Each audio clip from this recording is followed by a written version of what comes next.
अमरावती महानगरपालिका निवडणुकीच्या पार्श्वभूमीवर शहरातील राजकीय वातावरण चांगलेच तापले आहे. अशातच राजापेठ परिसरातील संत कवरराम नगर येथे युवा स्वाभिमान पक्षाच्या प्रचार बूथ जवळ घडलेल्या एका धक्कादायक घटनेमुळे एकच खळबळ उडाली आहे.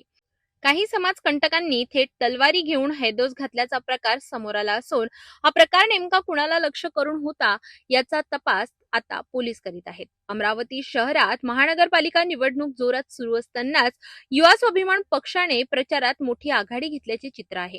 प्रत्येक प्रभागामध्ये पक्षाचे उमेदवार प्रभावी प्रचार करत असून मोठ्या संख्येने नगरसेवक निवडून येण्याची शक्यता वर्तवली जात आहे. मात्र याच पार्श्वभूमीवर राजापेठ येथील संत कवरराम नगर भागात युवा स्वाभिमान पक्षाच्या प्रचार बूथ परिसरात काही समाजकंटकांनी तलवारीसह दहशत निर्माण केल्याच्या घटना घडल्या आहेत.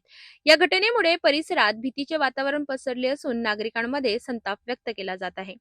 या घटनेमागे कोणते राजकीय षडयंत्र तर नाही असा सवाल उपस्थित केला जात आहे. हल्ला नेमका कुणावर करण्याचा डाव होता? प्रचार बूथवरील कार्यकर्ते लक्ष होते का की केवळ दहशत निर्माण करण्याचा प्रयत्न होता? याचा सखोल तपास पोलीस करीत आहेत. दरम्यान घटनेनंतर परिसरात पोलीस बंदोबस्त वाढविण्यात आलाय.